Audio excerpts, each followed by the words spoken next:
Born to dying races and sent to brave new worlds, these two alien saviors are legendary. And everybody wants to know who would kick whose ass in a fight.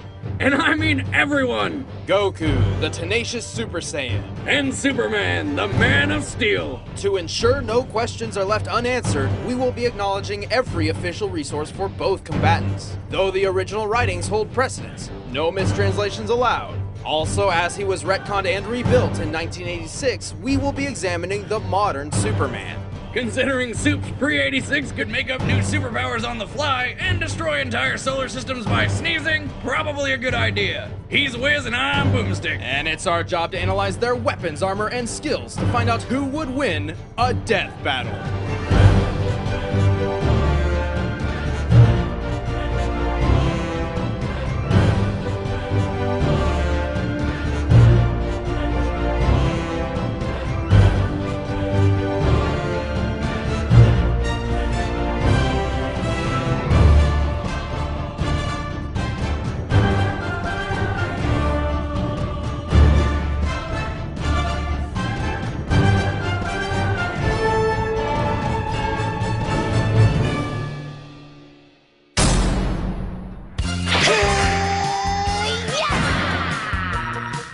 Kakarot was born to a low-class Saiyan warrior on the planet Vegeta. He narrowly escaped the extinction of his entire race when he was sent to Earth with a single, simple mission. Destroy everything!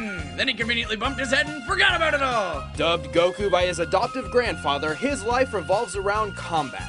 He cares little for anything else, unless food is involved. Can I have another bowl, please? At 12 years old, he was trained by Master Roshi in Kame-Sennin Ryu, which pushes a person to superhuman levels. Complementing his Saiyan biology, Goku's superhuman strength, speed, and senses skyrocketed. He developed numerous fighting techniques, including the fast-moving after image and the dragon throw, his trademark grapple. At 15, he was already so powerful that the only worthy teachers left were gods. And a talking cat, but mostly gods! He was only a kid and his power level was already enormous. It's over 9,000! Not yet! Okay, now it is. What, 9,000? False! In the Japanese manga, Goku's power level at that time was 8,000.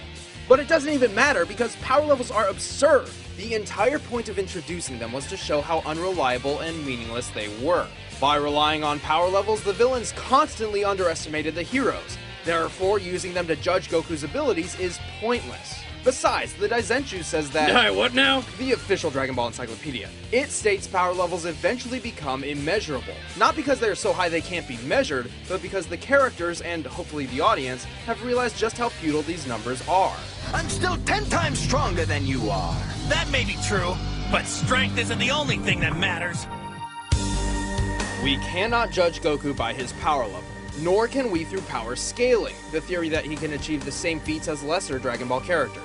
Goku's abilities are tailored to his personal training and experiences, not to mention anatomy. I can breathe in space and you can't. However, Goku does have a knack for mimicking ki techniques. Ki is metaphysical, made up of things such as vigor, courage, and being in one's true mind. It's basically a kind of natural life force energy and is a fundamental component of Taoist medicine and martial arts.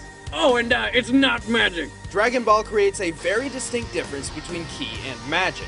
Ki is dependent on the physical ability of the user, and magic users like Babidi are clearly using something different. Goku harnesses and manipulates his Ki energy into badass lasers and stuff, like Ki blasts, energy barriers, and the Destructo Disc, which he totally stole from Krillin. The Solar Flare blinds opponents, and the Spirit Bomb puts energy from other things into a giant death ball that takes friggin' forever to make. And energy taken from sentient beings must be voluntary. The Spirit Bomb is fueled by positive energy, which is only effective against those filled with negative energy, aka evil. In the Super Android 13 film, Goku actually absorbs the Ki gathered from the Spirit Bomb, becoming one with it, transforming and manipulating the energy himself. But his two best moves are the Dragon Fist, where he supercharges his punch with a golden Ki dragon, and the one and only Kamehameha, a giant focus beam which every kid in the world has always wanted to do. Don't lie, you've tried it. Goku also uses ki for telekinesis and high-speed flight. He can even sense the power and location of other ki sources, then teleport directly to them with instant transmission. Which is light speed! You dematerialize and travel as a mass of light. Again, false! This is another mistaken translation. According to the original manga, instant transmission is, well, instant. Its only flaw is that it requires concentrated focus. It's no good. I can't concentrate. Also, he can read minds. Wait, what? Is there no limit to this ki thing? There is. Goku draws from a finite pool of ki energy. So to increase his power, Goku perfected the art of Kaioken. This amplifies Goku's ki, multiplying his strength, speed, defense, and so on. Only one problem. It puts a giant strain on his body and could even kill him. Kaioken times 20! But Goku does not have to rely solely on his ki. He wields the Power Pole, a magical staff which expands and contracts. When he's hurt, eating a senzu bean heals him up. And to get around, he rides the Flying Nimbus, a flying cloud which probably tastes like cotton candy. Still, the Kaioken was Goku's trump card for some time until a fateful battle with the tyrant Frieza, who pushed Goku past his limits to achieve the legendary form of Super Saiyan. There are 4 different levels of Super Saiyan, each drastically boosting his power. Like the Kaioken, each form does burden his body, though Goku has trained to minimize this. Super Saiyan 3 multiplies the already combined power of Super Saiyan 2 by 4, but comes at a horrible price. That hair. Oh, and it pretty much destroys his body while he's using it, but my god, the hair! Fortunately for Goku, the life-sapping Super Saiyan 3 form would be trumped by his final transformation, Super Saiyan 4. This form alters his body to better endure the 4,000 times power increase. Complete with pink fur and eyeshadow. Fear the ultimate form! With each transformation, minus full power Super Saiyan 1, Goku loses some self-control, becoming more violent and instinct-prone. When I'm at this power level, it's hard for me to listen to reason. I just lose control. Goku's greatest strength is his tenacity and never give up attitude. He does not fight to defeat others, he fights to defeat himself. However, this may also be his greatest weakness. He prefers a fair fight, eager to see his opponent's maximum potential. He's about to reach his maximum! This could be your last chance! I want him to reach his maximum. I want to fight him when he's at his best. But when the whole world is at stake, well, hindsight is 20/20.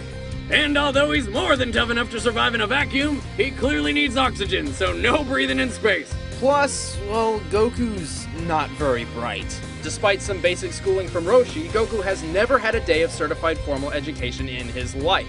It took him years just to learn how to drive. But why the hell would Goku need to drive a car? Even so, Goku understands his weaknesses. To him, a formal education would just be a waste of time.